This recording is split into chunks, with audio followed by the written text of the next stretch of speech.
Major স্কেলের এই শেপটা মোটামুটি সবার জানা আছে, 2 4 1 2 4 1 3 4। এখন আমি সিতে করছি, কিন্তু এটা মুভেবল, যে কোনো আমরা জায়গা থেকে করতে পারি, তাই তো? তাহলে সা এখানে, রে এখানে, গা এখানে, মা এখানে, পা ধা নি সা।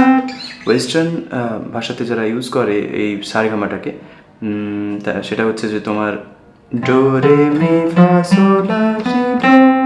ওকে, তো এখানে একটা ছোট্ট গল্প বলে রাখি। সা একা থাকে, একটা স্কেলে সা অলওয়েজ একা। তারপর এই যে রে বাজালাম, হোল স্টেপ পরে মাঝখানে একটা নোট বাদ গেছে, সেটা হচ্ছে কোমল রে। তাহলে আমরা একটা কাজ করি, 12টা নোটই বাজাই। সা কোমল রে, শুদ্ধ রে। এখানে শুদ্ধ গা ছিল, তাহলে তার আগে কোমল গা, কোমল গা শুদ্ধ গা, মা করি মা পা। এখানে ধা ছিল, তাহলে ধায়ের আগে হচ্ছে কোমল ধা ধা, কোমল নি নি সা। তো চেঞ্জটা কী করবো, তোমরা একটা স্কেলকে রেফারেন্স হিসেবে নিয়ে ডিফারেন্ট ডিফারেন্ট স্কেল ফর্ম করতে পারো।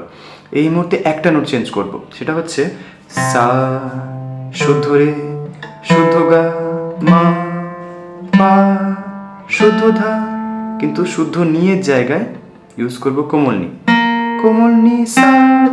তাহলে সা রে গা মা পা ধা নি সা, সা নি ধা পা মা গা রে সা, সা নি।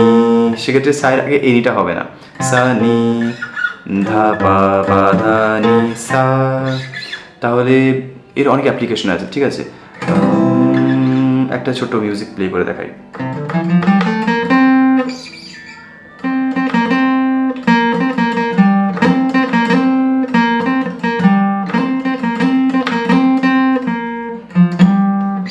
মনে পড়ছে কোন গান?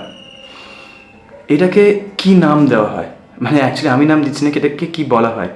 এটা হচ্ছে খামবাজ বা খামাজ, রাগের যে চলন সেটা। আর ওয়েস্টার্নে যদি মোডসের কথা বলো, তাহলে এর নামটা হচ্ছে মিক্সোলিডিয়ান। সো মিক্সোলিডিয়ান বলো, খামবাজ বলো, খামাজ বলো, বা যাই অন্য কিছু নাম আরও থেকে থাকুক, আমি সেটা জানি না। মূল কথা হচ্ছে যে মিউজিকটাকে এভাবে ফিল করো আর নিজেরা ট্রাই করো, পাল্টাগুলো প্র্যাকটিস করো। সা রে রে রে, সরি, সা সা রে রে গা গা মা মা পা পা দা দা নি নি সা সা। এরকম ডিফারেন্ট ডিফারেন্ট স্কেল তোমরা তৈরি করতে পারবে একটা নোটকে অদল বদল করে দিয়ে, ঠিক আছে?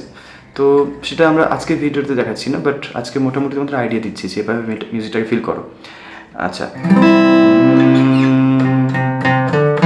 সা রে গা মা পা ধা মা পা ধা নি, এই নিটা হবে। তারপর হচ্ছে পা ধা নি সা, সরি, পা ধা নি সা।